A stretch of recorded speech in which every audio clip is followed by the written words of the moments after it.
personnel, equipment, facilities, processes, and systems so as to enable it to be a lethal and competent fighting force capable of defending our territory from external threats.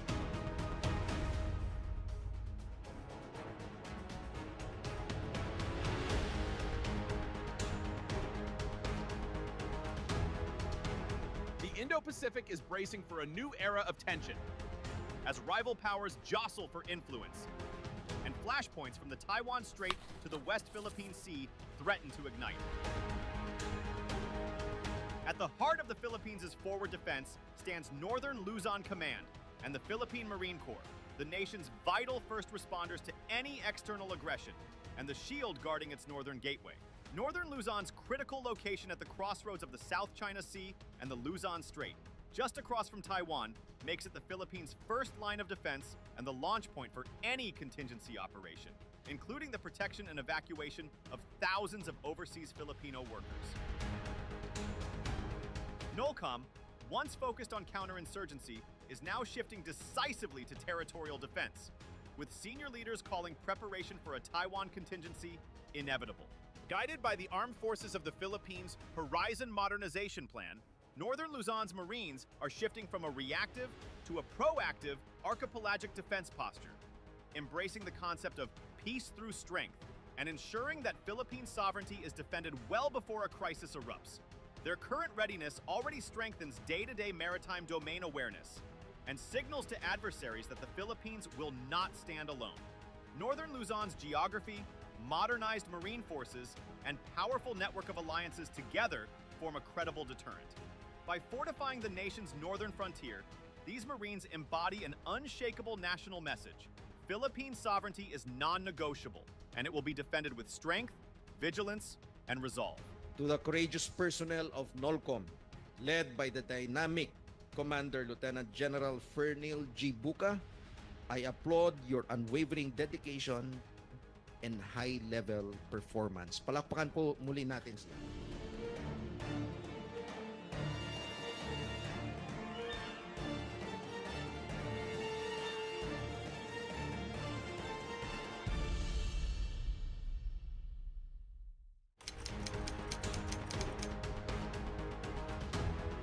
Northern Luzon has emerged as one of the most strategically significant regions in the entire Philippine archipelago, a forward bastion at the intersection of the South China Sea and the Luzon Strait. This narrow body of water is a vital maritime highway linking the Western Pacific to the contested South China Sea, making it a key pressure point in any great power conflict. Crucially, Northern Luzon sits only about 190 kilometers, 120 miles, south of Taiwan, placing it on the front line of any potential Taiwan crisis. For Philippine defense planners, this geography carries urgent implications. In the event of a cross-strait conflict, thousands of overseas Filipino workers, OFWs, in Taiwan would need to be evacuated rapidly, requiring well-prepared staging areas and secure sea and air routes. Key locations, such as Mavulis Island, the northernmost tip of the Philippines, have therefore been developed as forward military outposts, equipped for surveillance, communications, and humanitarian response. These sites allow the Armed Forces of the Philippines, AFP, to monitor ship movements in the Luzon Strait and to serve as early warning and logistics hubs in a regional emergency. This sharpening focus reflects a historic shift in mission for the Northern Luzon Command and the Philippine Marine Corps. For decades, their primary task was counterinsurgency, addressing internal security challenges. Today, their mandate has pivoted toward territorial defense and external threats, recognizing the country's exposure to potential interstate conflict. As AFP Chief of Staff General Romeo S. Bronner Jr. has warned, our involvement in a Taiwan contingency is inevitable, and we must prepare accordingly to defend our territory and protect our citizens. NOLCOM is our frontliner here in the Northern Hemisphere. As we saw a while ago in their shift to territorial defense, they have gone a long way already. But let me give you this challenge, this further challenge. Do not be content with securing just the Northern Hemisphere up to Mavulis Island. Start planning for actions in case there is an invasion of Taiwan. Because if something happens to Taiwan, inevitably, we will be involved. There are 250,000 OFWs working in Taiwan, and we will have to rescue them. And it will be the task of Northern Luzon Command to be at the front line of that operation. By repositioning forces, investing in northern facilities, and conducting frequent joint exercises with allies, Northern Luzon has become the keystone of the Philippines' northern defense strategy. This transformation highlights not only the region's importance as the country's first line of defense, but also its central role in the broader Indo-Pacific security architecture.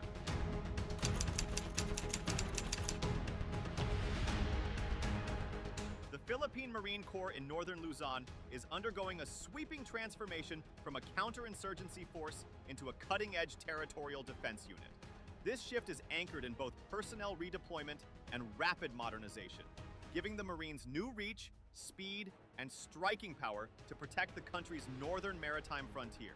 Personnel and training.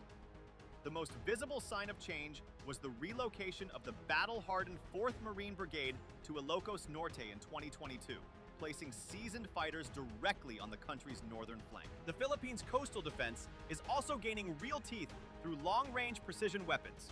The BrahMos shore-based anti-ship missile system, operated by the Coastal Defense Regiment, gives the Marines the ability to target hostile vessels far beyond the coastline with supersonic speed.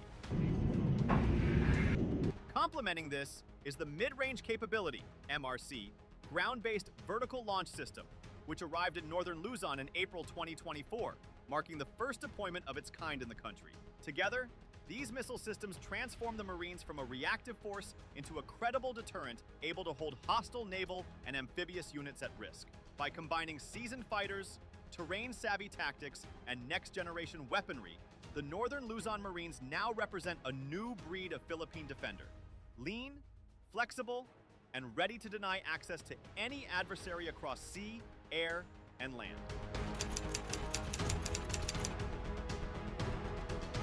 Northern Luzon's Marines are not standing guard in isolation. They form the core of a network of alliances that gives the Philippines strategic depth and rapid response capability. Through joint training, shared logistics, and synchronized command structures, they are preparing to face complex, multi-domain threats with trusted partners. The annual Balikatan, shoulder to shoulder, drills have become the most visible symbol of Philippine-U.S. military cooperation. In 2024, the exercise reached an unprecedented scale of roughly 16,000 troops, combining air, land, and naval forces from both countries and welcoming observers from Japan, Australia, and other security partners. Northern Luzon, directly across from Taiwan and overlooking the Luzon Strait, was a focal point. There, HIMARS, High Mobility Artillery Rocket System, rapid infiltration drills rehearsed the swift movement and firing of long-range precision rockets, while counter-landing exercises simulated rappelling and amphibious assault on key coastal approaches.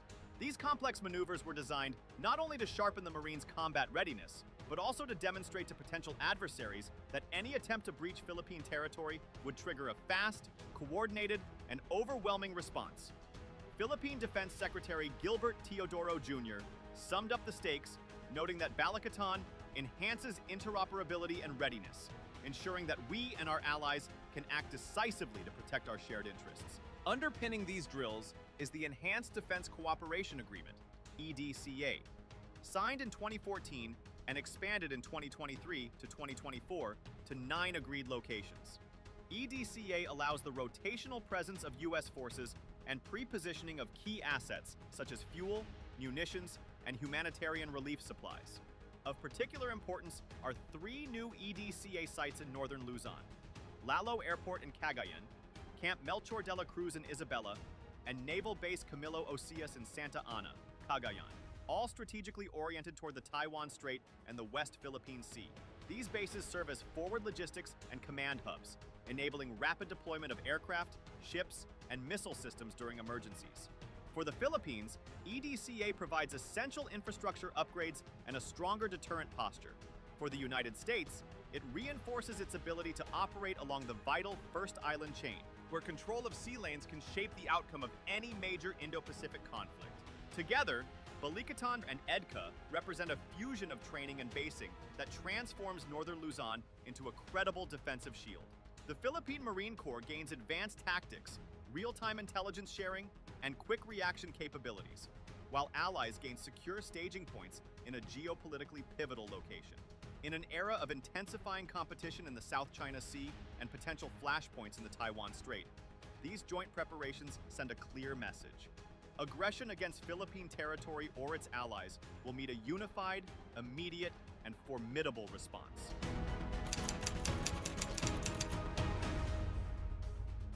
Shaping the future. The Armed Forces of the Philippines, AFP, is moving from incremental upgrades to a long-horizon transformation anchored in Horizon 2 and Horizon 3 of the modernization program. Horizon 2 accelerates survivable, networked capabilities, coastal missiles, integrated air defense, long-range sensors, maritime patrol aircraft, and multi-mission surface combatants, while Horizon 3 aims to knit these pieces into a joint, all-domain warfighting architecture. The end state is a comprehensive archipelagic defense posture, layered, distributed, and resilient. Instead of reacting piecemeal to incursions, forces in Luzon, the Zayas, and Mindanao will operate as an integrated web of sensors, shooters, and sustainers.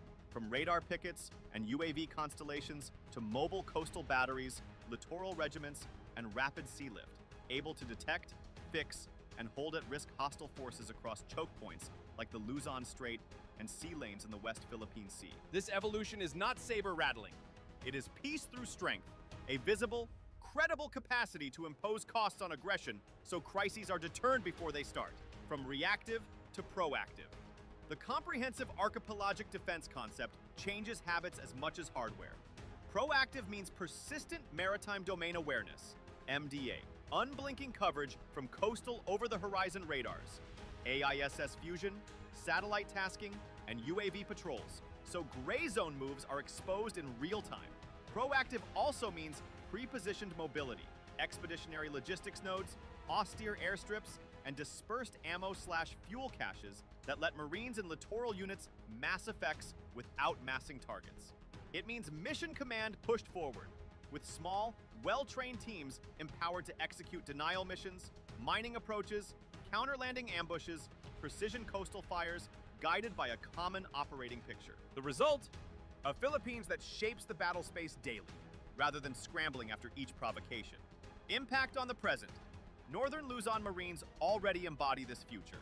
Their readiness lifts day-to-day MDA by pairing patrols with ISR feeds, queuing Coast Guard boardings, and documenting incursions for rapid diplomatic action. On short notice, they can surge to secure fishermen, escort resupply, and posture coastal fires along likely approach corridors, turning geography into leverage. Every field exercise that rehearses counter-landing, every BrahMos drill that demonstrates time on target, and every UAV sortie that builds pattern of life data raises the deterrence floor today, not just in some future horizon.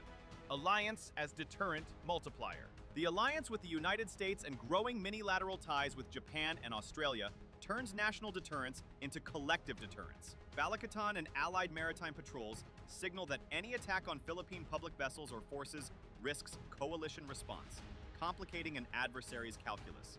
Interoperable data links, common procedures, and pre-positioned stocks under EDCA compress timelines from days to hours. Joint fires, airlift, and ISR can be woven into Philippine schemes of maneuver. Practically, that means a potential adversary must plan not for a single service skirmish, but for layered resistance backed by allies across sea, air, cyber, and information domains. A deterrent force for a new generation. The Northern Luzon Marines, battle-tested, tech-enabled, and terrain-savvy, are the tip of this spear. As Horizon program delivers more sensors, longer reach missiles, better ISR fusion, and faster mobility, the Philippines will field a defense that is distributed yet integrated, humble in footprint yet heavy in effect. That visibility of ready forces, real capabilities, and reliable allies creates the one outcome Manila seeks most: a region where sovereignty is respected because deterrence is believed.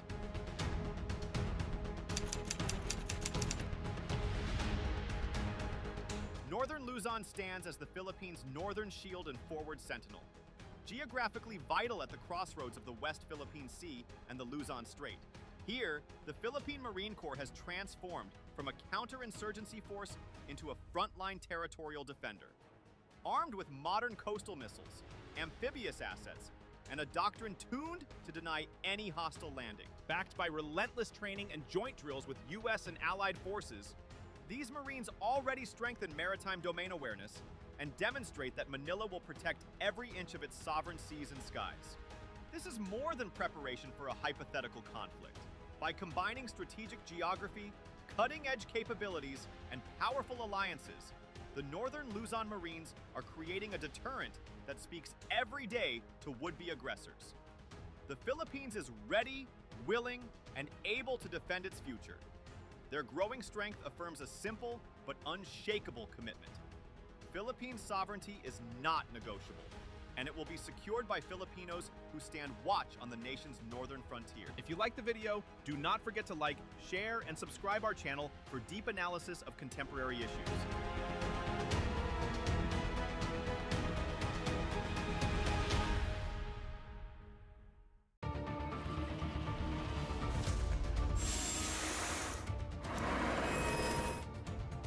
Yung bandolier. Copy! Personally, I can say that we are already a world-class army, world-class armed forces.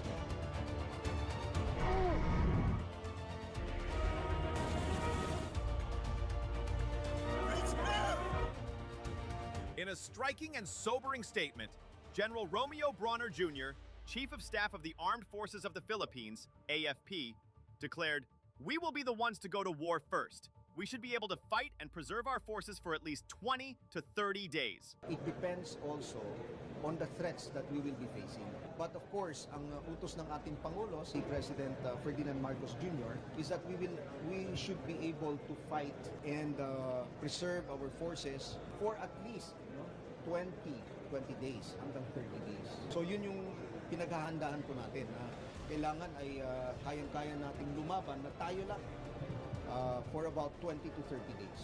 This declaration captures the essence of the Philippines' new defense posture, one grounded in self-reliance, readiness, and realism. The comment comes amid rising tensions in the West Philippine Sea, WPS, where the Philippines continues to face escalating gray zone pressure and coercive maneuvers from China's Coast Guard and maritime militia.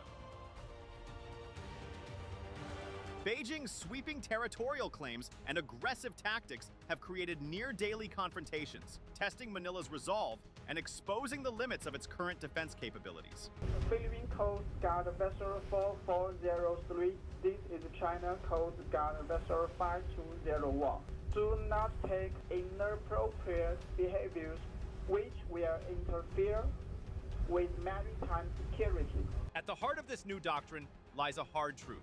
In the event of open conflict, the Philippines expects to fight alone, at least initially. Under the 1951 Mutual Defense Treaty, MDT, U.S. intervention is assured only after certain conditions are met, such as confirmation of an armed attack against Philippine forces or vessels. That process could take time that the AFP would need to survive and hold on its own. Hence, the guiding premise of Brawner's statement: the country must be able to resist, defend, and sustain operations independently for at least 20 to 30 days before Allied forces can intervene decisively. In these pressing times, when our sovereignty is constantly challenged, exercises alike become our living proof of readiness and resolve. This raises urgent strategic questions, the very questions shaping defense planning today. What happens in those first 20 to 30 days? What capabilities does the Philippines currently possess to withstand aggression? How might China respond militarily or politically? What would allied powers like the US, Japan, and Australia contribute once they engage? And ultimately, can Manila truly hold the line long enough for help to arrive? These are no longer hypothetical discussions. They define the Philippines' evolving defense doctrine and the next phase of its modernization, a shift from reliance to resilience, from reaction to readiness. If a conflict breaks out in the West Philippine Sea, the first 20 to 30 days will be the most crucial and the most difficult for the Philippines. This is the period during which the armed forces of the Philippines, AFP, must hold the line alone, without direct Allied military intervention, as the mechanisms of the 1951 Mutual Defense Treaty, MDT, and Allied coordination take time to activate. As General Romeo Bronner Jr. explained, our allies and our partners are expecting us to fight the war ourselves during the initial phase of the conflict. Our ally and our partners are expecting us to fight the war ourselves during the first part of the conflict. Tayo muna ang makikipaggera. Kaya napaka-importante yung ating unilateral defense plan. His statement shows a stark reality. While Manila can rely on long-term support from its allies, it must first survive the opening phase of a war on its own strength and preparation. The possible triggers for such a conflict are many, and all are plausible. A clash near the Second Thomas Shoal, where Chinese Coast Guard vessels have repeatedly harassed and rammed Philippine resupply missions, could easily spiral into open hostilities. A blockade of Philippine outposts, cutting off fuel or supplies, or the sudden massing of hundreds of Chinese maritime militia vessels near contested features like Whitsun Reef or Scarborough Shoal could serve as the spark. Any of these could force Manila to respond militarily, marking the beginning of the 20 to 30-day window that the AFP is preparing for. During this period, holding the line would mean a combination of defensive endurance, operational resilience, and strategic communication. On land, forces on Luzon and Palawan would protect key military and logistical hubs, ports, airfields, radar sites, and command centers, while mobilizing coastal defense units to counter potential amphibious or missile strikes. At sea, the Philippine Navy and Coast Guard, supported by surveillance from the Bureau of Fisheries and Aquatic Resources, BFAR, would maintain patrols and intelligence gathering to track enemy movements. The focus would not be on winning decisive battles, but on surviving the initial shock, preserving combat power, and preventing rapid territorial losses. Logistics and communication would be equally critical.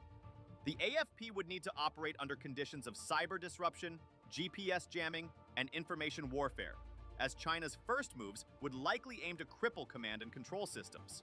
Resupply chains, already stretched across the archipelago, would come under immense pressure, forcing reliance on pre-positioned fuel, ammunition, and food stores.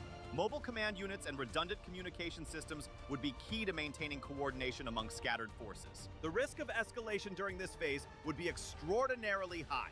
A single miscalculation, a downed aircraft, a sinking vessel, or civilian casualties could rapidly widen the conflict. The United States would closely monitor events, but formal intervention would depend on political authorization and proof of an armed attack under the MDT. Even with rapid mobilization, deploying significant Allied forces to Philippine territory could take days or weeks. Until then, Manila's mission would be clear but daunting. Hold its ground, protect its sovereignty, and keep the nation's defenses intact long enough for reinforcements to arrive. This 20 to 30-day window is therefore more than a military challenge. It is a test of endurance, discipline, and national will. For the Philippines, it represents the gap between vulnerability and salvation, a period where its own strength and preparation will determine whether allies can arrive to help in time.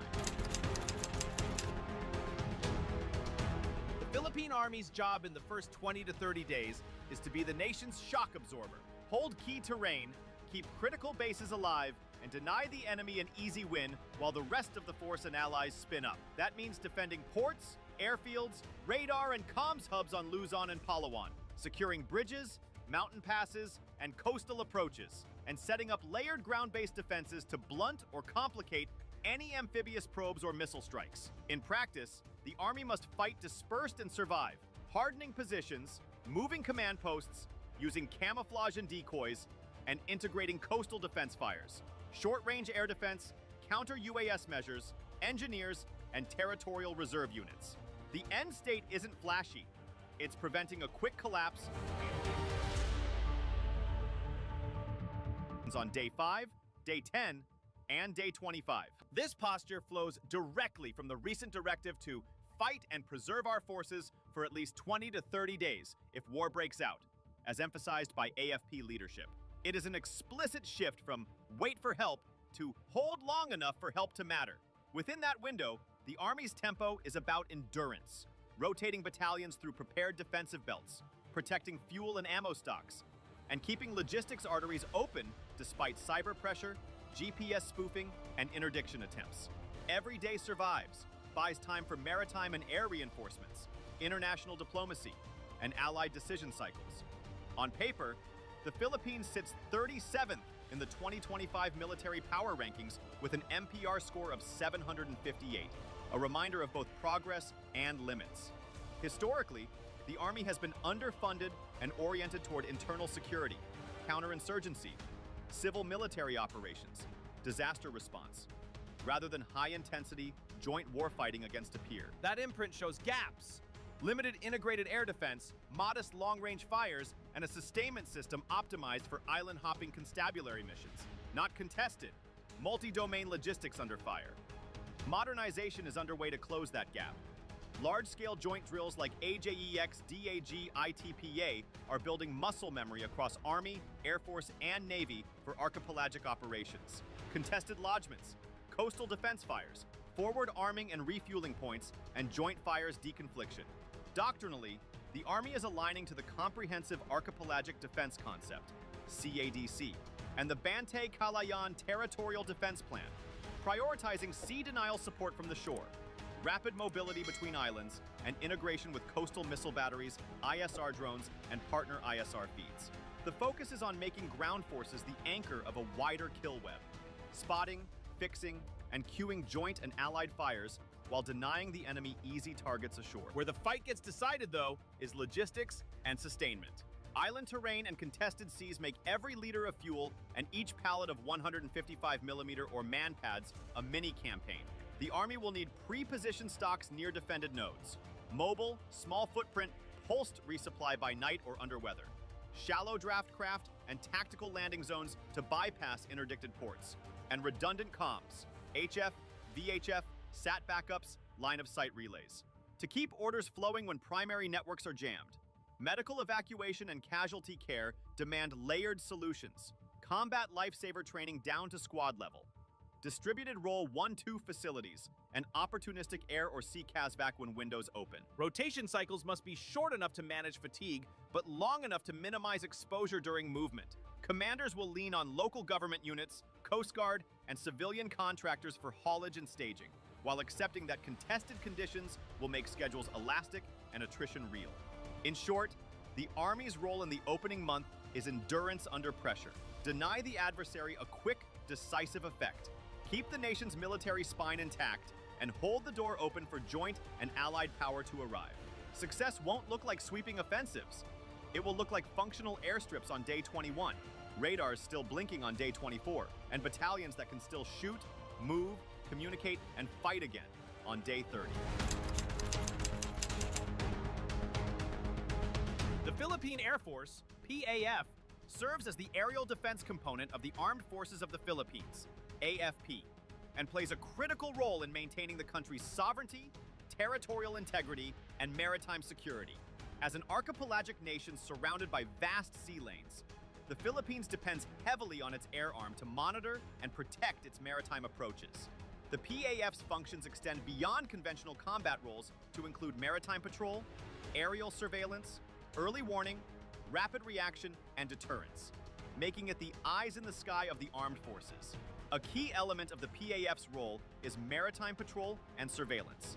Airborne platforms provide essential intelligence and situational awareness over the country's extensive exclusive economic zone, EEZ, particularly in the West Philippine Sea. Through patrol and reconnaissance missions, the Air Force helps detect and track foreign vessels, monitor illegal activities, and support naval operations. Aircraft such as the C-295 and NC-212I light transport planes, along with FA-50 fighter jets and radar-equipped helicopters, contribute to this mission. These operations not only enhance maritime domain awareness, but also act as a visible symbol of national sovereignty. The PAF also undertakes rapid reaction and deterrence missions, deploying air assets for immediate response to incursions, disasters, or security threats. The ability to scramble aircraft quickly, whether for intercepts, humanitarian assistance, or island resupply, shows the Air Force's value as a flexible and responsive component of national defense. Even when direct engagement is not intended, the visible presence of aircraft serves as a form of deterrence, signaling the country's resolve to protect its territories. In 2025, the Philippines and the United States launched a new joint military task force designed to improve combined planning, readiness, and interoperability between the two nations. According to Reuters reports, October to November 2025, this joint task force focuses on maritime and aerial cooperation, particularly in the South China Sea. Earlier in the year, the U.S. and Philippine Air Forces conducted joint patrols involving FA-50 fighter jets and American bombers to enhance air domain awareness and strengthen deterrence against aggressive maneuvers in contested waters. These efforts demonstrate how the PAF's air surveillance and deterrence roles are being reinforced through alliance cooperation and capability sharing. During the initial phase of joint operations, the PAF's main contribution centers on aerial surveillance and early warning. Its aircraft monitor maritime activity, detect potential incursions, and relay information to naval and ground units. This air coverage supports naval and island operations, particularly in remote outposts, and ensures the protection of supply routes connecting key bases and civilian areas. The PAF's surveillance data also enhance situational awareness for allied forces, improving the coordination of maritime patrols and quick reaction responses. Despite these growing responsibilities, the PAF continues to face significant constraints. It operates a limited number of modern combat aircraft, and maintenance and logistics challenges often affect fleet readiness. The service's aircraft inventory still lags behind regional counterparts, with many units relying on refurbished or imported second-hand platforms. The limited range and endurance of existing aircraft restrict continuous patrol coverage over distant maritime zones. According to analyses by the International Crisis Group, modernization is ongoing under the revised AFP modernization program, but the force remains in a catch-up phase, seeking to balance immediate operational demands with long-term capability development. Nevertheless, modernization is reshaping the Air Force's future. Acquisitions such as the FA-50PH light fighters, Black Hawk helicopters, and planned multi-role fighter aircraft signal a gradual transition toward a more capable and autonomous Air Force. With continued U.S. partnership and regional cooperation, the PAF is enhancing its ability to serve as an effective maritime guardian, deterrent force, and rapid response component, safeguarding the Philippines' sovereignty and stability in a highly contested regional environment. If escalation begins, Beijing is likely to surge a layered mix of maritime militia, China Coast Guard, CCG, and PLA Navy assets into contested features and choke points, while stepping up airspace incursions and fast-tracking fortification, temporary shelters, buoys, barriers around shoals. This playbook lets China mass presence quickly without immediately crossing the threshold of open war, while holding regular PLA forces just over the horizon as a latent threat. Recent PLA statements branding Manila a troublemaker and announcing close tracking of Philippine patrols shows how fast Beijing moves to frame and counter new allied steps. Expect intensified gray zone coercion already familiar in the Philippine context. Coordinated maritime militia swarms, deliberate near collisions, lasers, and especially water cannoning of resupply and Coast Guard vessels. These tactics have repeatedly damaged Philippine ships and injured crew near Second Thomas and Scarborough in 2024-2025, and are designed to exhaust Manila's will while avoiding kinetic escalation. Strategically, China's aim is to coerce and degrade Philippine capability and resolve, shift facts on the water incrementally, and avoid a set-piece war that would invite Allied intervention. Gray zone operations help Beijing build a new normal, impose operational costs, and cultivate narratives that Manila is the escalator. On the diplomatic, legal front, Beijing will likely deny escalation, contest treaty thresholds, and cast the Philippines as the provocateur, while rejecting adverse legal findings such as the 2016 award. This narrative management is synchronized with on-water pressure to complicate Allied responses and keep incidents below clear, armed attack definitions. Risk. Miscalculation is high. A serious clash, ramming plus boarding, major injuries, or a disabled ship could trigger Allied involvement under the U.S.-Philippines Mutual Defense Treaty, MDT, and a regional crisis. The core MDT articles cover armed attacks on Philippine public vessels, aircraft, or armed forces in the Pacific, which Washington has repeatedly affirmed apply to the West Philippine Sea. AFP leadership has publicly set a benchmark to withstand the initial blow and hold for 20 to 30 days before Allied help fully arrives. We will be the ones to go to war first. What that requires. Success hinges on 1. Sustainment, ammo, fuel, food, medical stocks, pre-positioned and protected. 2. Force rotation and relocation across islands under pressure. 3. Communications and C2 integrity amid jamming and persistent ISR. 4. Logistics resilience despite blockade attempts and periodic air-sea denial. And 5. Morale and training for high-intensity ops. These frameworks underpin joint exercises, access, and rapid logistics, reinforcing a rules-based order narrative. The timing gap. Even with strong allies, there's a first 20 to 30 days when Manila must absorb pressure while reinforcements mobilize and sail fly. Hence the emphasis on stockpiles, dispersal, and command resilience in the opening month. Modernization is underway, but gaps remain. Crisis Group notes the AFP is still catching up even as procurement accelerates. Independent indices likewise place the Philippines in the middle tier of global military power, showing both progress and limits. Assessment. A 30-day hold is ambitious but plausible if Manila avoids early catastrophic losses, disperses assets, protects lift and ISR, and leverages Allied intelligence, planning, and logistics support fast. The outcome turns on preparedness and tempo more than on platform counts alone.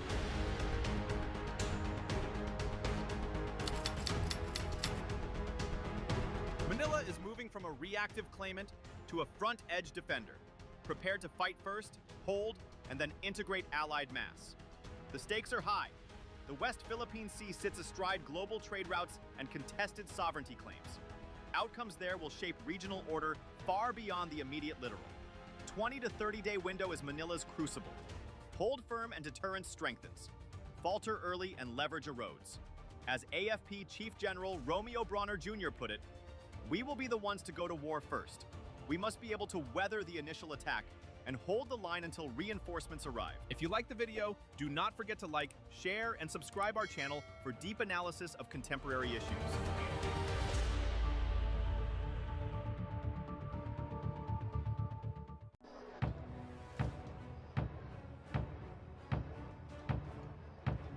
I'll turn 350. I'll turn 350.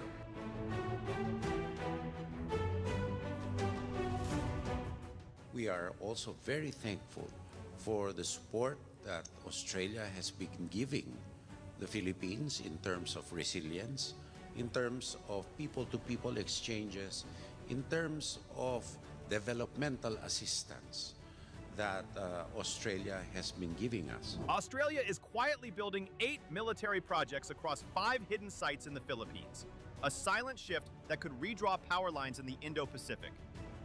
Behind the secrecy lies a deeper mission: to strengthen the AFP, boost joint readiness, and build a frontline deterrent against China's maritime expansion.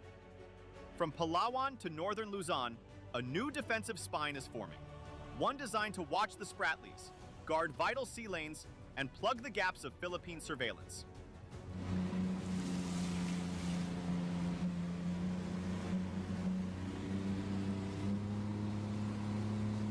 The alliance is no longer symbolic. Through radar networks, joint drills, and shared bases, it is becoming operational, practical, and real. But as this partnership grows, China is watching closely, viewing the move as containment, even encirclement, while ASEAN sees the region slowly shifting from neutrality to security realism. These secret sites mark more than construction on Philippine soil. They are part of a quiet strategy to balance power, defend sovereignty, and signal to Beijing that Manila will not stand alone.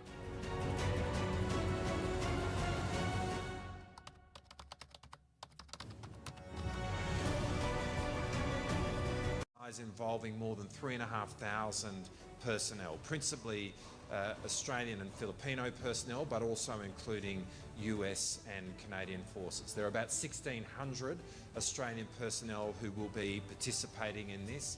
The turning point arrived in August 2025, when Australian Deputy Prime Minister and Defence Minister Richard Marles together with Philippine Defense Secretary Gilberto Teodoro, revealed a major defense initiative that caught the Indo-Pacific by surprise. In our talks together, we have signed a joint statement of intent, which places in concrete form the way we want our defense partnership to grow and to progress. In a measured but powerful announcement, the two governments confirmed that 8 military infrastructure projects will be built across 5 undisclosed locations in the Philippines. The scale of the commitment signaled something new. This was no longer routine cooperation or symbolic partnership. It was a concrete investment in Philippine defense capability. According to the joint statement, these projects aim to strengthen the armed forces of the Philippines' military infrastructure, boost interoperability between the two militaries, and enhance readiness under the Philippines' Comprehensive Archipelagic Defense Concept, CADC, a doctrine designed to protect key maritime corridors and disputed zones.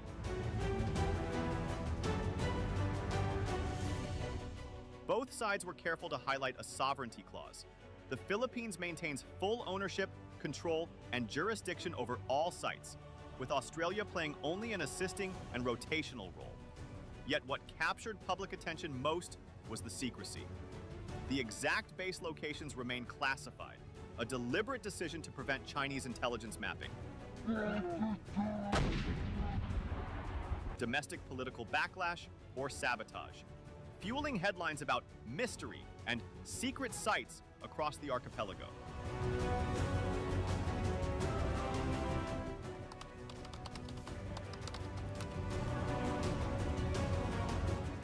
Australian shift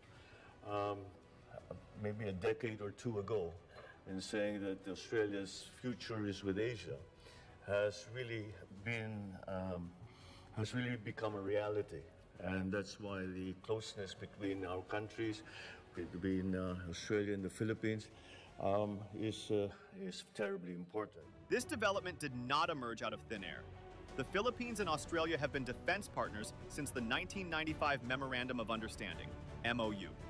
But for years, the relationship moved quietly in the background, overshadowed by U.S.-Philippine ties. That is changing.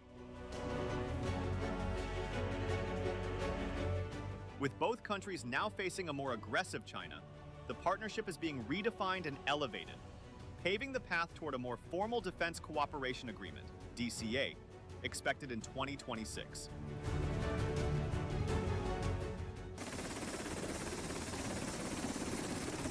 Once signed, the DCA will streamline troop movement, base access, logistics, and real-time coordination, creating a faster, smoother military response mechanism for both sides.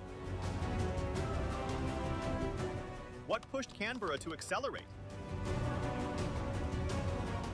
The Indo-Pacific has changed. Australia, once confident in its strategic distance, has watched Chinese naval pressure move closer to its waters. After Chinese live fire drills near Australia's EEZ, Canberra concluded that deterrence can no longer begin at Australia's shores. It must begin forward, with partners positioned near China's expansion routes.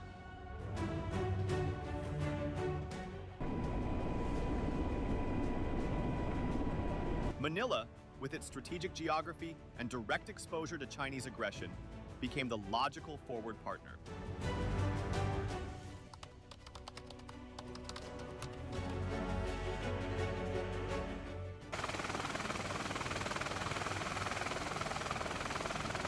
Australia's quiet expansion of military projects in the Philippines is driven by overlapping strategic goals that align tightly with Manila's own defense priorities.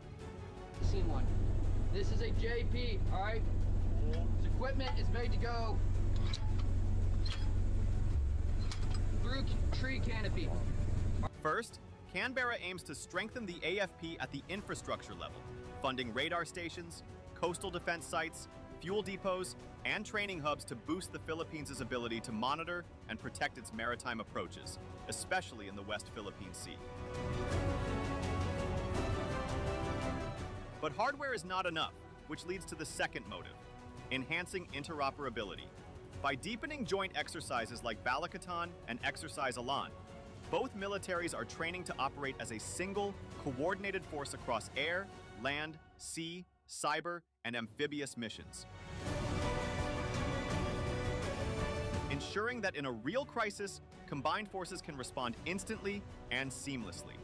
The third motive is unmistakable: countering China's expansion. With likely project sites in Palawan and northern Luzon, Australia and the Philippines gain strategic vantage points over China's pressure zones, from the Spratly Islands to the Batanes-Taiwan Strait corridor, creating a tripwire that makes Chinese movements more visible, more contested, and more politically risky.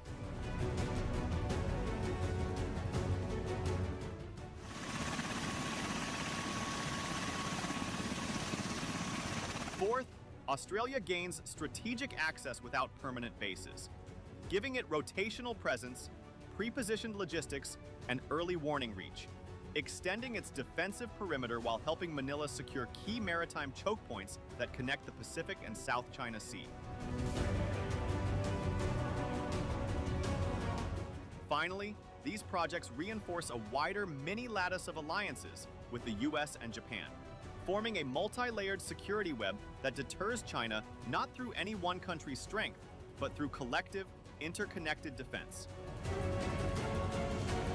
In short, Australia's initiative strengthens the AFP, synchronizes forces, counters Beijing's influence, expands strategic reach, and locks the Philippines deeper into an emerging Indo-Pacific security network. An alliance architecture built not on speeches, but on concrete, steel, and shared strategic purpose.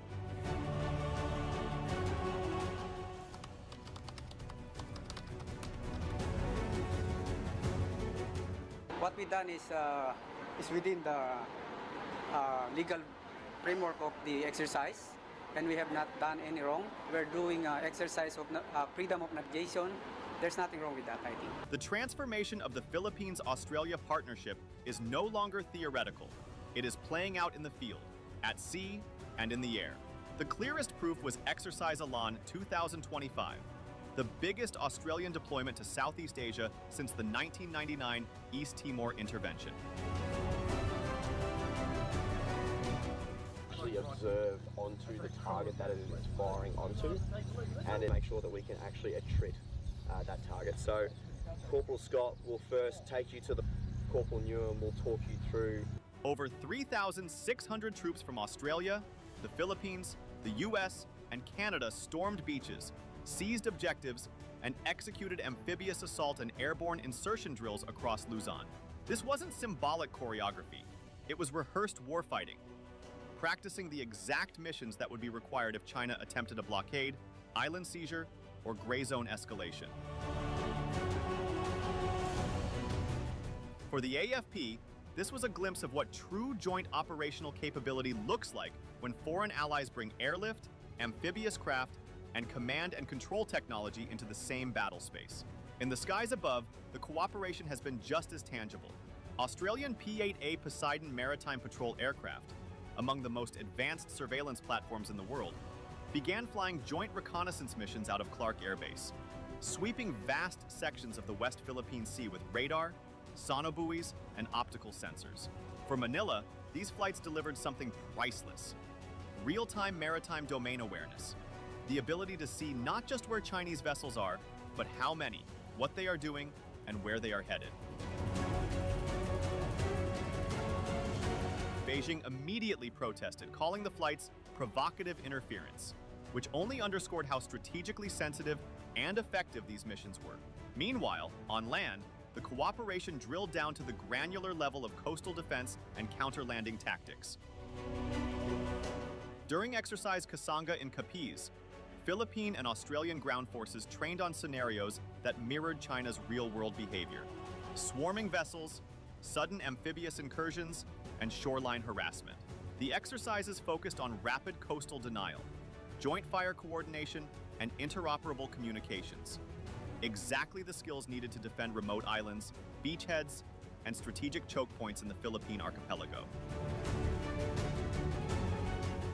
These activities show one undeniable truth: the alliance is no longer built on press releases and courtesy visits, but on muscle memory, integrated doctrine, and shared risk.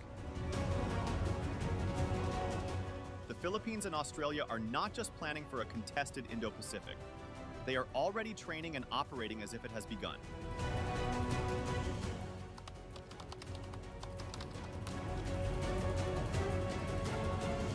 Although the official list remains classified, the Philippines' Comprehensive Archipelagic Defense Concept, CADC, makes it possible to identify likely candidates with high confidence. At the top of the list is Palawan, the Philippines' maritime front line. Facing directly toward the Spratly Islands, Palawan is the closest landmass to multiple Chinese outposts, including Mischief Reef, Fiery Cross, and Subi Reef. This makes it the ideal location for long-range radar systems, coastal missile batteries, drone operations, and rapid naval deployment hubs.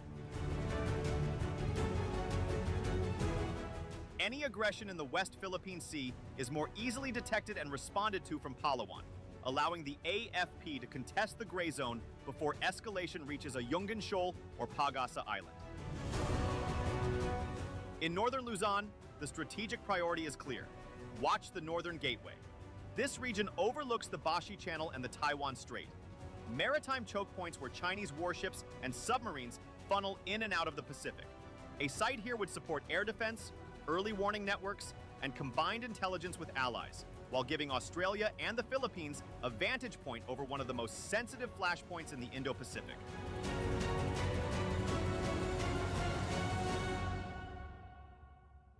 Should tensions spike over Taiwan, a northern Luzon hub would serve as a forward surveillance and logistics anchor, enabling rapid allied coordination.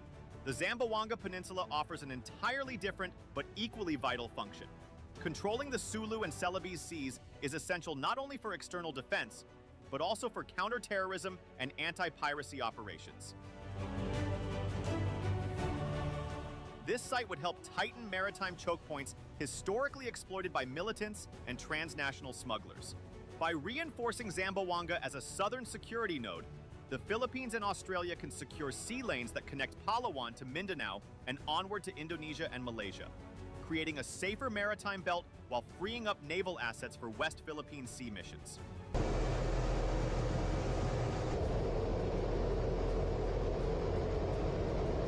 Clark Air Base in central Luzon is the likely logistics and air mobility hub of the network.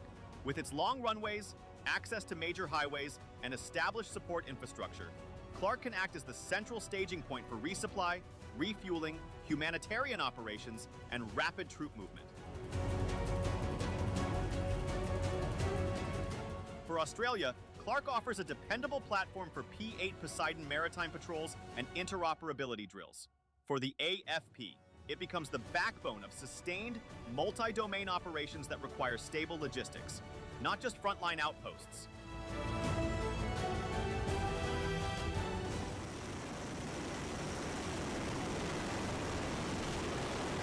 Meanwhile, Fort Magsaysay, the largest military reservation in the Philippines, brings the land dimension into the picture.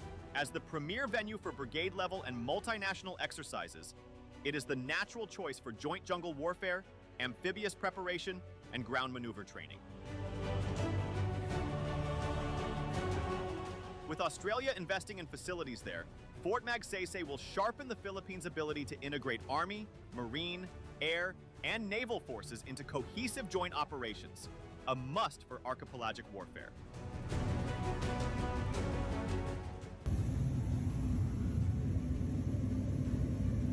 Five zones create a north to south defensive spine, shifting the AFP away from its old land-centric posture and toward a true archipelagic shield capable of responding to threats from multiple directions.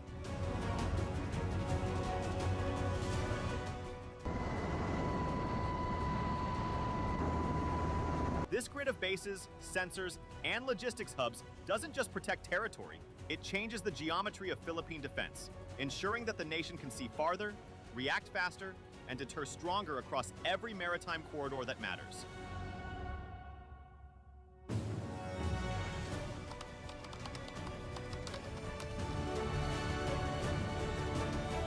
For the Philippines, Australia's military projects deliver more than concrete and runways. They bring technology transfers, interoperable systems, and training that immediately raise the AFP's readiness and resilience. Instead of reacting to Chinese coercion with diplomatic protests alone, Manila gains the tools for deterrence through capability. Improved radar coverage, stronger coastal defenses, hardened logistics, and faster joint response options. Crucially, this strengthens the Comprehensive Archipelagic Defense Concept, CADC, without triggering open confrontation. The message is subtle but firm. The Philippines is arming to defend, not to provoke.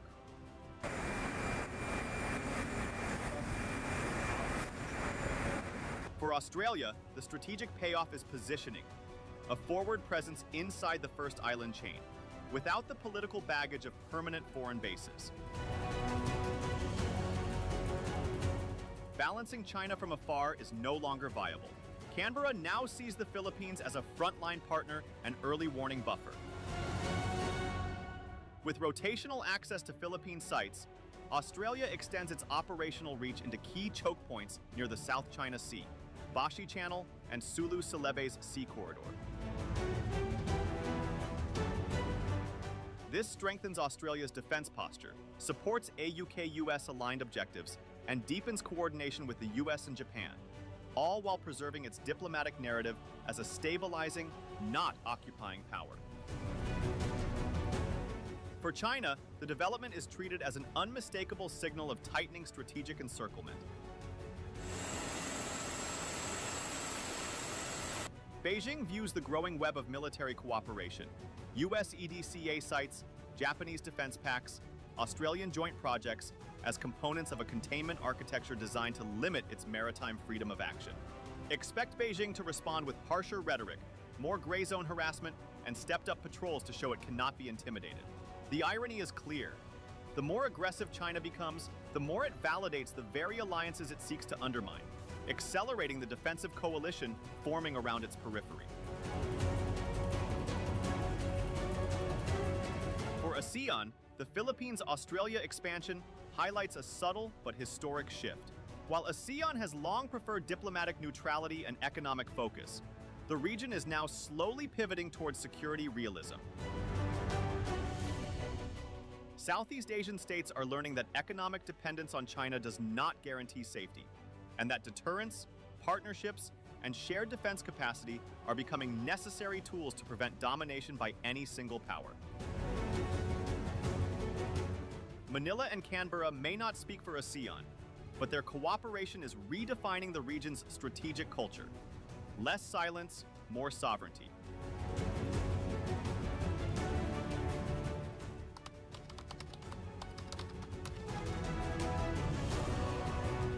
These secret sites may remain unpublicized, but their significance is unmistakable. Australia and the Philippines are no longer quiet partners on the sidelines. They are co-architects of a regional security framework built on shared interests, shared risks, and shared resolve. As tensions in the Indo-Pacific continue to rise, this partnership is redrawing the strategic map. Not with speeches, but with airstrips, radars, depots, and joint command capability. One project at a time, a new defense order is being built, quietly, steadily, and deliberately. If you like the video, do not forget to like, share, and subscribe our channel for deep analysis of contemporary issues.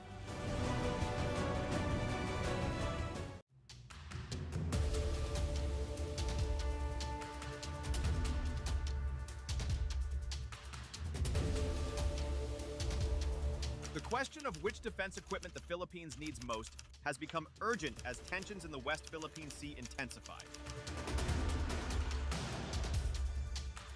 With limited resources and a rapidly expanding threat environment, Manila must prioritize spending on systems that deliver maximum deterrence for every peso.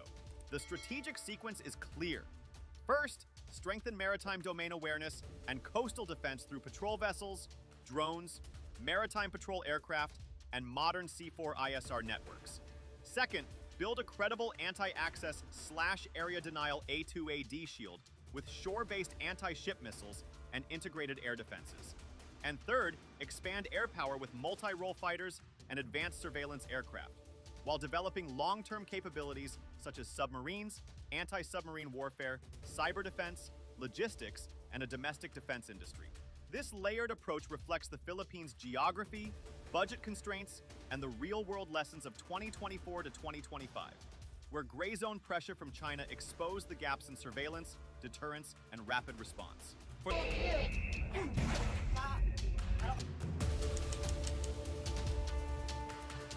For the Philippines, defense modernization is not just a shopping list. It is a sequencing problem dictated by geography and threat environment. As an archipelago of more than 7,000 islands, the country's territory is maritime in nature, meaning any credible defense must begin with the ability to see, monitor, and control activity at sea. Unlike continental states that can prioritize armor or ground firepower, the Philippines must first secure its vast maritime spaces, choke points, and coastal approaches. Without persistent surveillance and rapid response capacity across the West Philippine Sea, even the most advanced weapons would be blind, reactive, and strategically ineffective.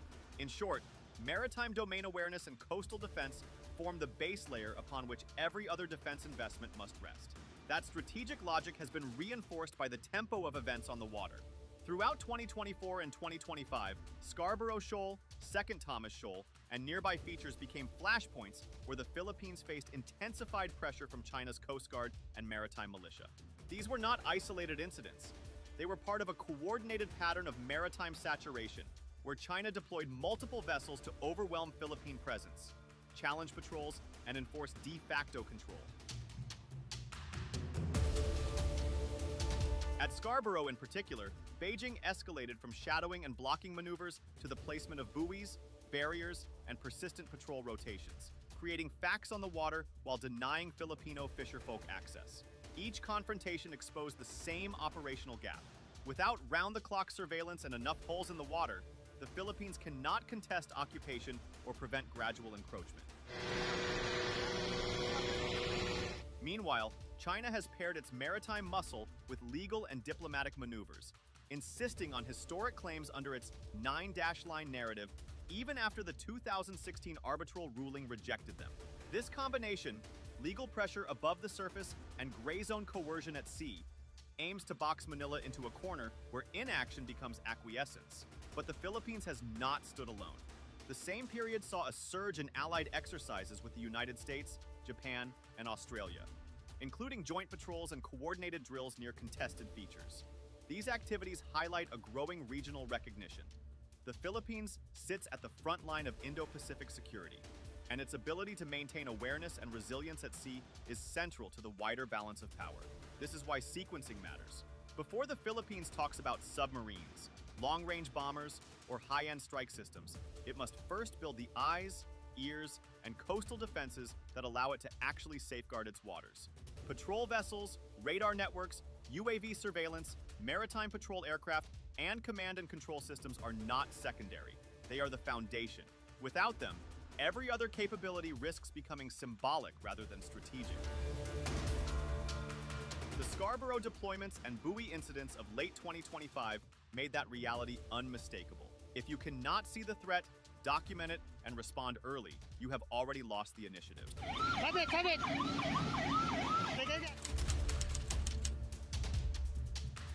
The Philippines' modernization priorities must be sequenced according to urgency, affordability, and deterrent impact. At the top of the list is Maritime Domain Awareness, MDA, and C4ISR, which forms the backbone of national defense. This includes a mix of persistent maritime patrol aircraft, MPA, long-endurance UAVs, coastal radar stations, AIS networks, satellites or hosted sensors, and integrated command and control systems. The logic is simple. You cannot defend what you cannot see. MDA provides the operational picture needed to cue interceptors, direct patrol assets, and document incursions for diplomatic and legal action. It also maximizes limited platforms, allowing a handful of ships to cover a wide maritime space.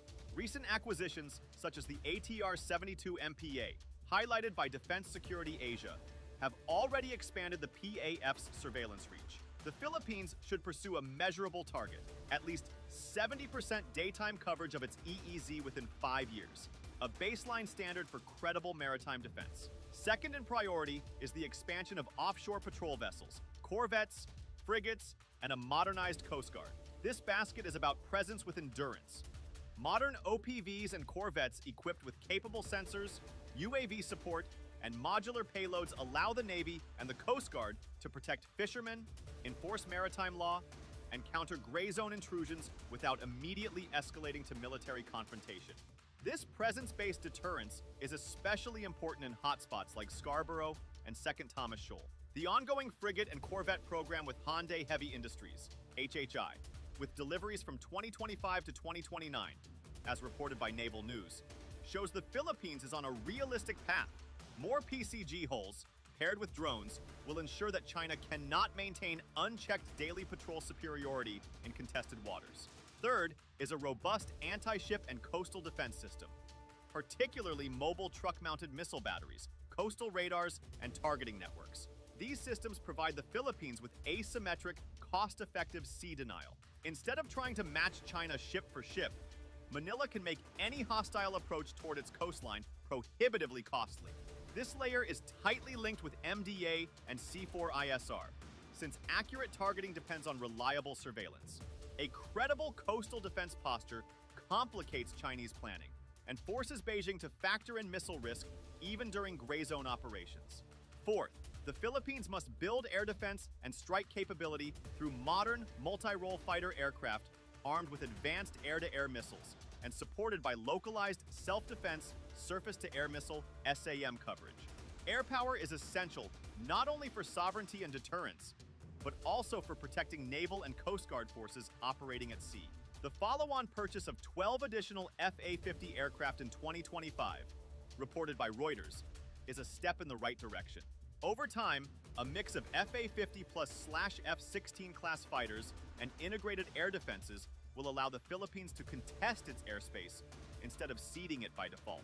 Fifth, Manila needs stronger maritime patrol aircraft and anti-submarine warfare capability. As China expands its submarine fleet in the Indo-Pacific, early detection becomes a critical requirement.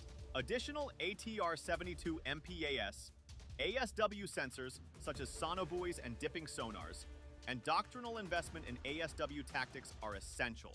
This will form the underwater equivalent of MDA, enabling the Philippines to detect and track subsurface threats before they can operate freely in Philippine waters. Sixth is the submarine capability, which remains a powerful but long-term and conditional goal. Diesel-electric submarines with AIP would significantly enhance deterrence, but they are expensive to procure, sustain, and crew. Submarines should only come after the foundational layers, MDA, coastal defense, ASW, and air power, are mature. A phased roadmap combined with logistics and training pipelines will prevent submarines from becoming high-cost symbols without strategic utility. Alongside these layers are cross-cutting priorities, starting with cyber, electronic warfare, and space-based command and control resilience. As Business World has reported, Secretary Teodoro repeatedly stresses the need to counter hybrid and asymmetric threats. A modern defense ecosystem must be able to fight in the electromagnetic and information spectrum, not just at sea or in the air. Finally, the foundation of everything is logistics, munition stockpiles, sustainment, and local maintenance capacity. New platforms are meaningless if they sit idle for lack of spare parts, trained technicians, or dry dock capacity. Investment in sustainment and partnerships with local industry ensures the AFP can fight not only on day 1, but on day 30, day 300, and beyond. The Philippines' defense modernization has finally gained measurable traction, and the most concrete indicator of this shift is the 2025 national defense budget, which climbed to roughly 258 to 272 billion pesos, 4.6 to 5.2 billion dollars. This represents one of the sharpest year-on-year jumps in AFP funding in over a decade, signifying a decisive turn away from the old paradigm of underinvestment and internal security focus. Instead, Manila is now openly resourcing an external defense posture aimed at countering Chinese pressure in the West Philippine Sea. This budget growth is not just about purchasing hardware. It is about transforming the AFP from a reactive force into one capable of deterrence, sustained presence, and domain awareness. With rising regional tensions, This annual allocation now serves as the financial backbone supporting naval expansion, air power development, radar systems, and maritime surveillance networks. A closer look at how that money is distributed reveals the doctrinal shift underway. Defense News reporting shows that in 2025, the Army received about 138.2 billion pesos, while the Air Force and Navy received roughly 51.6 billion pesos and 51 billion pesos respectively. Though the Army still holds the largest share because of ongoing domestic commitments, the most important takeaway is that air and maritime allocations are now, for the first time in years, growing aggressively and proportionally. This is crucial for an archipelagic nation. Control of the air and sea, not the hinterlands, determines who controls the Philippine EEZ. The budget split is therefore more than accounting. It is an institutional acknowledgement that sea control, MDA, and credible air cover are now core national priorities. Real capability growth is already visible in the water. The Philippine Navy is in the middle of its largest surface combatant expansion in modern history, with new frigates, corvettes, and OPVs in the pipeline, including the commissioning of the guided missile frigate BRP Miguel Malvar in 2025, as reported by Naval News. This milestone matters for two reasons. First, guided missile ships allow the PN to finally project deterrence, not just constabulary presence. Second, a fleet built around missile-capable surface combatants means the Philippines will soon be able to sustain naval presence at sea for longer periods, rather than relying on a handful of legacy platforms.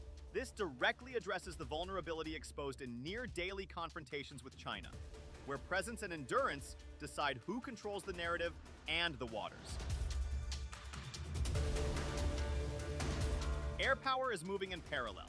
Manila's agreement with South Korea's KAI for 12 new Fa-50 fighter jets, valued at around $700 to $713 million, marks a major step toward building a credible defensive and interdiction air fleet.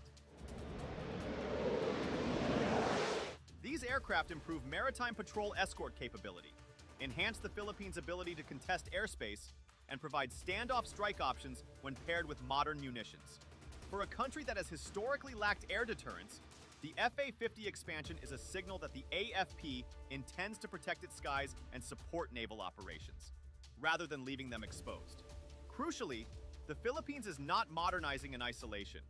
In 2024, U.S. lawmakers introduced a bipartisan proposal to provide $2.5 billion in defense support for Manila over several years. There's a long line of countries in the past who have attempted to test U.S. resolve.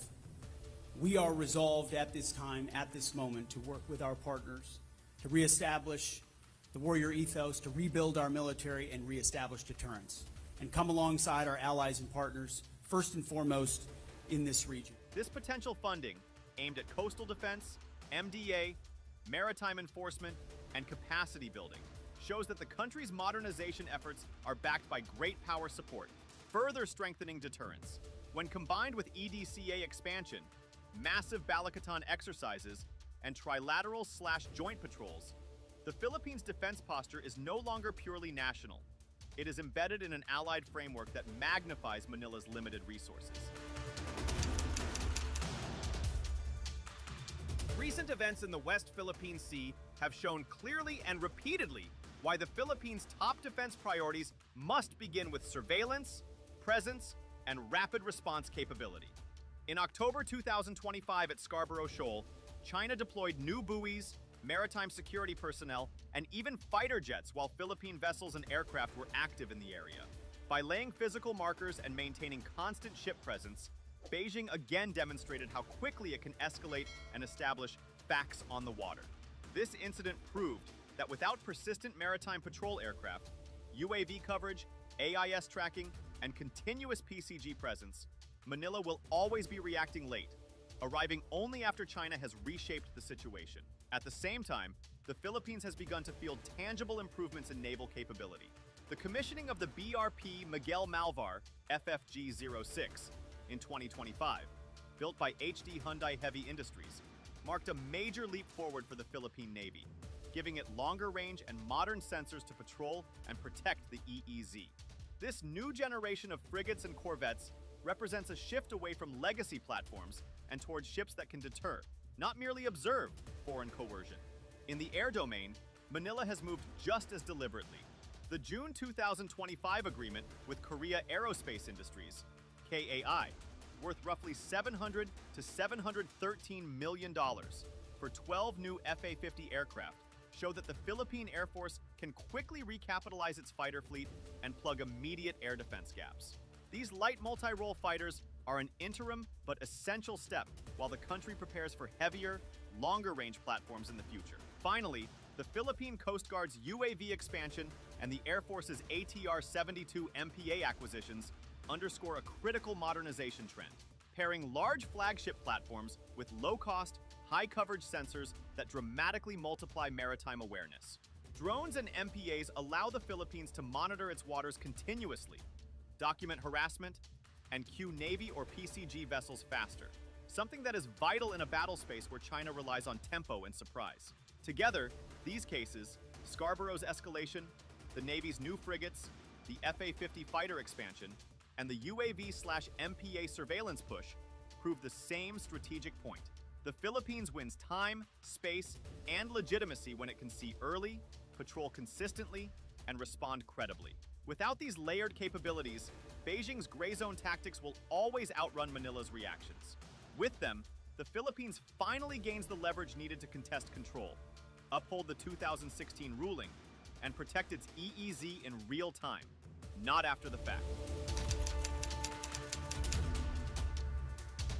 In the immediate term, over roughly the next 0 to 3 years, the Philippines should lock in the capabilities that deliver the highest return per peso for maritime awareness, presence, and rapid response. That begins with additional maritime patrol aircraft and maritime drones of the ATR-72 class, paired with long-endurance UAVs, because persistent eyes over the West Philippine Sea are the single biggest force multiplier for a country with limited hulls and flight hours. Added to this, Manila needs between 8 and 12 modern offshore patrol vessels or large Coast Guard cutters and patrol corvettes with decent endurance, modern sensors, UAV launch recovery options, and modular mission spaces that can accept bolt-on missile or anti-submarine warfare ASW kits as funding allows. The third immediate pillar is mobile coastal anti-ship missile batteries, truck or trailer-mounted sea skimmers networked to a modern targeting picture, which provide asymmetric sea denial at a fraction of the cost of blue water surface combatants. These shooters must be fused into a national coastal radar network, complemented by commercial satellite data buys and integrated command and control, so that surveillance feeds and firing solutions live on the same timeline. Finally, none of this works without sustainment.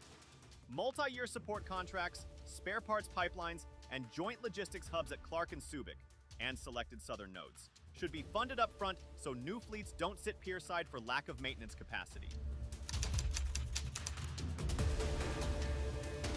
With the sensing grid, presence patrols, and coastal missiles in place, the Philippines can mature into a more capable sea control force. That means fully crewed and commissioned frigates with credible anti-submarine warfare suites, HHI/Horizon variants with towed arrays, hull sonars, and organic help facilities, arriving on schedule and supported by trained specialists. In parallel, the fighter fleet must expand beyond today's baseline with follow-on FA-50s, or FA-50+, upgrades to AESA radar and modern air-to-air missiles, and the training and munitions stockpiles to make quick reaction alerts meaningful over the West Philippine Sea. To tie the water column together, Manila should introduce deployable ASW sensors and a limited number of ASW helicopters, building the doctrine and crews to hold adversary submarines at risk near key straits and choke points. By the end of this phase, the operational picture should be continuous, the response loop compressed, and the Navy and Air Force able to fight together rather than in parallel. Only after the foundations, MDA, coastal denial, air cover, ASW basics, and sustainment are reliably in place should the Philippines consider a small fleet of diesel-electric submarines, AIP if affordable. Submarines are potent for deterrence and sea denial, but their life cycle costs, training demands, and doctrine requirements are punishing. A phased approach with realistic availability targets and industrial partnerships is essential. In the same time frame, Manila should prioritize building an indigenous maintenance and munitions industrial base, local MRO for airframes and sensors, dockyard capacity for hull work and combat system integration, and licensed assembly or co-production of selected munitions. This industrial layer is what turns short bursts of capability into enduring capability. The immediate basket is deliberately chosen because it buys the most effect for the least money. MDA upgrades, ATR-72 type MPAs, maritime drones, ground stations, and C2 generally fall in the tens to low hundreds of millions of US dollars per project or per aircraft, and can be staged across fiscal years. By contrast, surface combatants scale widely, roughly 50 million US dollars for simpler OPVs, climbing into the 300 to 600 million US dollar range for well-equipped corvettes and frigates with modern sensors and missile fits. So, bundling buys and insisting on training, spares, and tech refresh options will matter more than chasing the shiniest hull. Fighter tranches are similarly lumpy. The 12 aircraft FA-50 package, around 700 million US dollars, is a realistic yardstick. But the total program cost turns on sustainment, munitions, simulators, and flight hour funding. The sequencing here is designed to fit a defense top line that's growing but still constrained. Buy sensing and presence first, then layer on the expensive shooters once the picture is coherent and the sustainment is funded.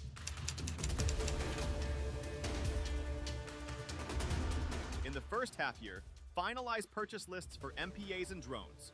Commit funds for 2 to 4 additional ATR-72 type platforms, and scale UAV operations with an eye to 24/7 coverage of priority boxes.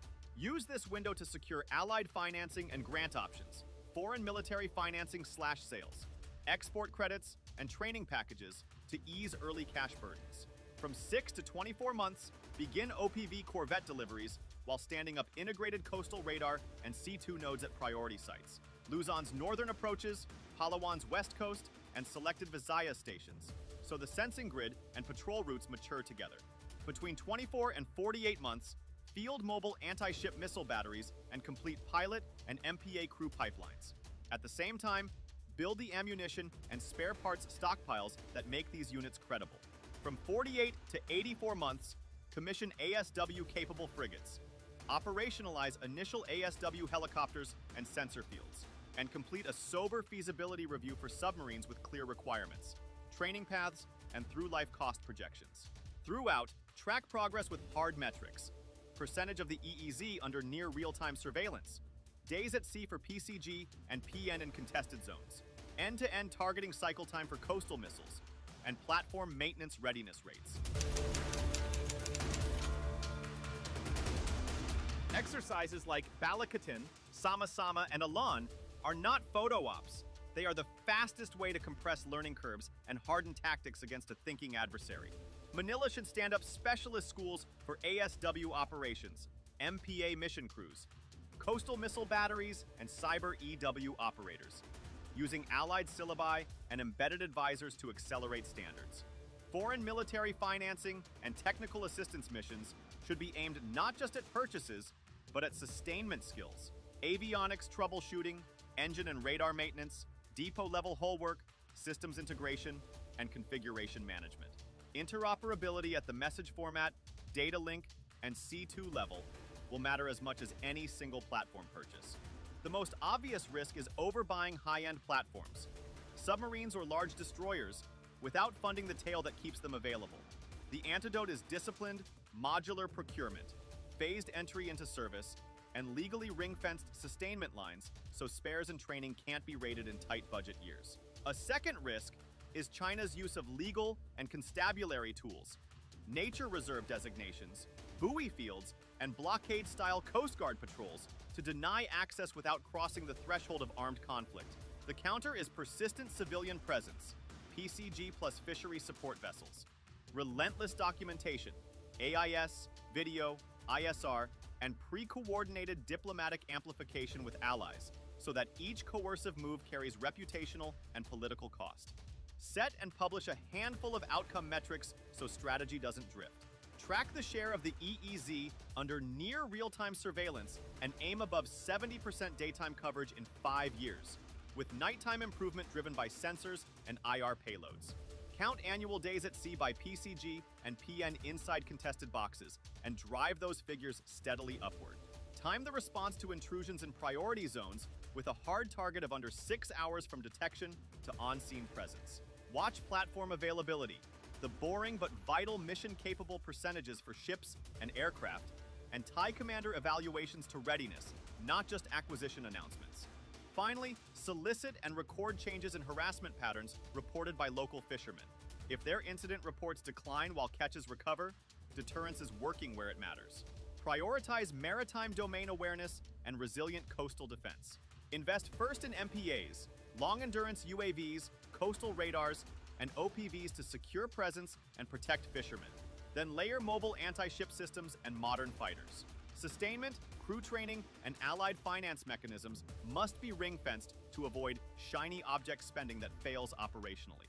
This sequence fits both the archipelagic geography and the fiscal realities of the 2025 defense budget increase, and it is the quickest path to credible deterrence in the West Philippine Sea. For budget levels and branch allocations, recent Defense News and GovCon Exec ABN reporting remain the best quick references. For fighter acquisitions, Reuters coverage of the June 2025 FA-50 deal provides reliable figures and timelines. On surface fleet programs, including HHI frigates, corvettes, and the 2025 commissioning of BRP Miguel Malvar, use Naval News, and where appropriate, Wikipedia for fast lookups cross-checked against primary releases. For threat context at Scarborough Shoal and recent nature reserve claims, USNI News, the Associated Press, and regional reporting like SCMP capture October to September 2025 developments. Finally, for Coast Guard UAV growth and incremental MPA additions, the Philippine News Agency and official PCG releases provide the most current domestic updates. If you like the video, do not forget to like, share, and subscribe our channel for deep analysis of contemporary issues.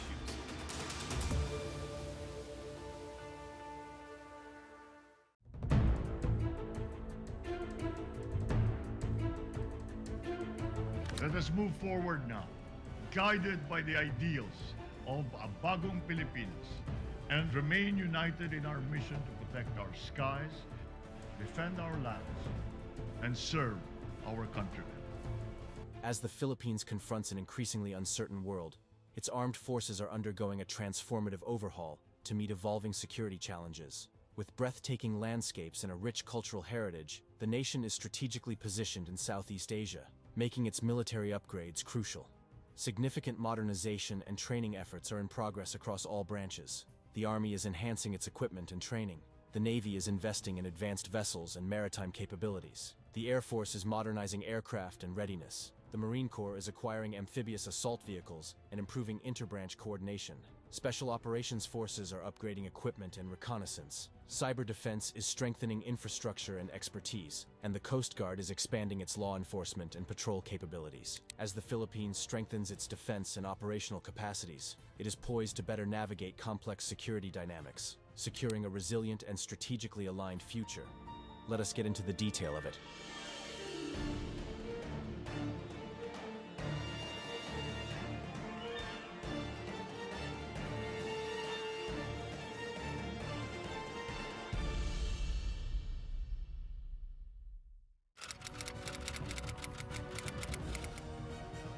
The formation of the Philippine Armed Forces as a militia to oppose foreign control during the Spanish colonial era is the beginning of the force's long history. The Philippines military underwent substantial change following its independence in 1946. The military forces have encountered several difficulties over the years, including as regional conflicts and domestic insurgencies. The Philippines is currently dealing with fresh geopolitical dangers, chief among them being China's persistent territorial conflicts in the South China Sea.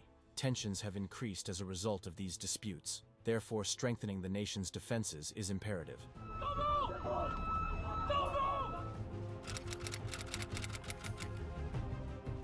Modernizing the military is crucial for several reasons. The Philippines faces significant external threats, particularly from China's expansive claims in the South China Sea. To effectively safeguard its sovereignty and territorial integrity, the country needs advanced and up-to-date defense systems. As of 2024, the Philippines rank 23rd globally and 14th regionally in military strength. This ranking highlights the nation's strategic importance in Southeast Asia, but also points to a pressing need for modernization. Currently, 75% of the military's equipment dates back to the Cold War era, with only 25% being modern. This outdated equipment highlight the urgency for an upgraded defense system to address evolving security challenges. Responding to this, the Philippines intend to increase its defense budget by 6.4% to $4.38 billion in 2025. The objective of this budget is to augment the military's capacity to safeguard maritime concerns and facilitate the advancement of land, air, and sea forces. With the fluid security situation in our region, it is imperative that the armed forces of the Philippines, and of course the Navy, is substantially equipped, trained, and always on alert to respond to any and all exigencies that may confront our nation. The armed forces of the Philippines, which include the three main branches of the military, the Philippine Air Force, Philippine Army, and Philippine Navy, are responsible for overseeing all of the country's fighting forces. The Philippine Marine Corps is supported by the Navy as well. The force currently counts 173 total units in its active aircraft inventory. The Philippine Air Force, PAF, uses both modern and vintage aircraft. Embraer, a 29 attack aircraft, are utilized in conjunction with South Korean FA-50s as a light strike platform within the fleet. Modified Cessna 208 and ATR-72 aircraft are used by the PAF for maritime patrol and reconnaissance. American-made equipment makes up the majority of the transport and helicopter forces. The PAF has been concentrating on updating its capabilities lately. One prominent example is the newly renovated Basa Air Base, which is now undergoing major upgrades and is home to the PAF's FA-50PH combat aircraft. This base will receive more than 600,000 square foot parking apron, funded by a $32 million Pentagon contract, as part of the Pacific Deterrence Initiative. This upgrade will help the base accommodate up to 20 aircrafts to enhance its operational capacity. To address current and future threats more effectively, the Philippine Air Force, PAF, requires several key upgrades. One of the most critical areas is the acquisition of new multi-role fighter jets. The PAF is currently evaluating the Saab Gripen E and the F-16 Viper as potential options. The Gripen E stands out for its advanced radar systems and lower maintenance costs, while the F-16 Viper is known for its proven reliability and extensive global support network. Both aircraft offer significant improvements over the existing fleet and would greatly enhance the PAF's operational capabilities. In addition to upgrading its fighter jets, the PAF also needs to enhance its airlift capabilities. New transport aircraft are crucial for enabling the rapid deployment of personnel and equipment, ensuring that the Air Force can respond swiftly and effectively to various situations. Modernizing air defense systems is another priority. Upgrades in this area are essential to protect the nation's airspace from evolving threats and to strengthen overall military readiness. Furthermore, investing in advanced surveillance and reconnaissance capabilities is vital for maintaining the security of the Philippines' airspace. This is particularly important given the rising tensions in the South China Sea, where China's assertive actions pose ongoing challenges. By implementing these upgrades, the PAF will be better equipped to safeguard Philippine airspace. With a wide range of equipment, the Philippine Army deploys a range of tracked and wheeled vehicles for use in fire support, reconnaissance, and troop transport, among other combat tasks. These cars are from Brazil, Turkey, and the United States, demonstrating a wide-ranging global collaboration.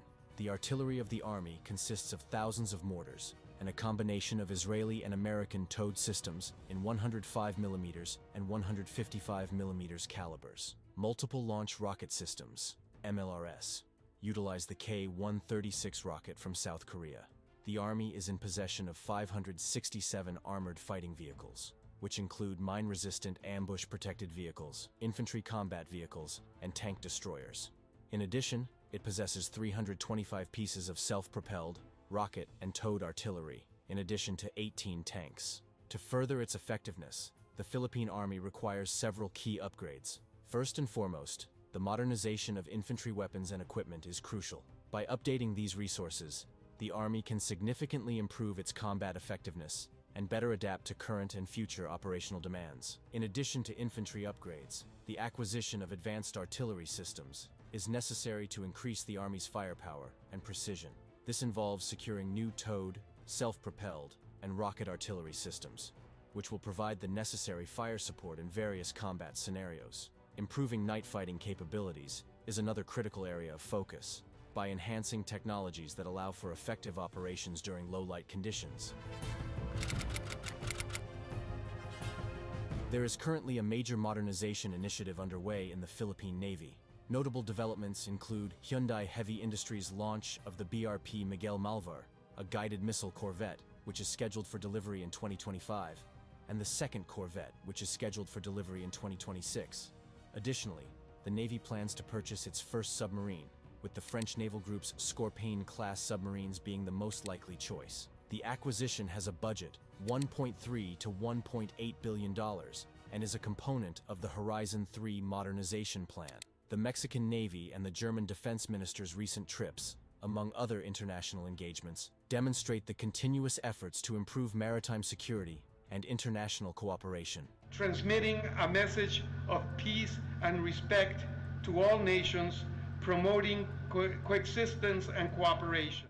The Philippine Navy requires several key upgrades. One of the primary needs is the acquisition of new frigates and corvettes. Continued procurement of these advanced vessels is vital for strengthening the Navy's surface combatant capabilities.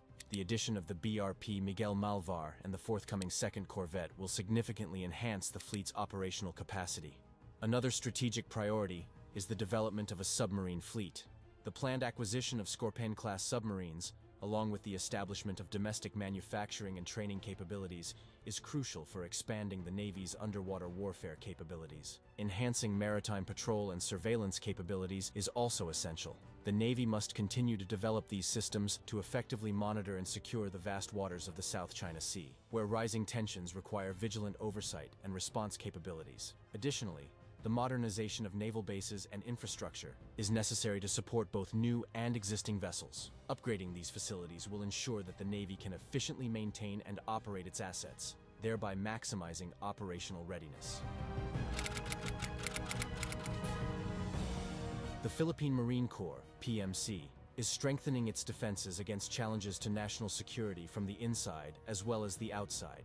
The establishment of the Maritime Security Battalion on July 1st, 2024, to safeguard maritime passages and assist with littoral operations, is one example of recent advances. The Marine Corps' transition from counterinsurgency to external marine defense, especially in the South China Sea, is reflected in this unit. Furthermore, the Marine Corps has started conducting littoral operations and exercises related to marine domain awareness, using small boats and fiberglass-reinforced plastic boats. Retraining units like MBLT-4, MBLT-6, and MBLT-9 is another part of the transformation that aims to improve their amphibious and coastal defense capabilities. To strengthen its capabilities, the Philippine Navy should focus on several key areas. First, the acquisition of new amphibious assault vehicles is essential to bolster littoral and amphibious operations, providing the Navy with greater versatility in various combat and humanitarian missions. Next, enhancing training programs and conducting more rigorous readiness exercises are vital for improving the Navy's operational effectiveness. Lastly, improving integration and coordination with other branches of the armed forces is crucial for conducting effective joint operations and maritime defense. The primary focus of the Philippine Special Operations Command, SOCOM, is the modernization of its training and equipment. Modern cooperative drills, particularly with American forces, have emphasized enhancing operational efficacy and marine security. To better address sophisticated threats and carry out specialized missions, SOCOM is also advancing its intelligence and reconnaissance capabilities.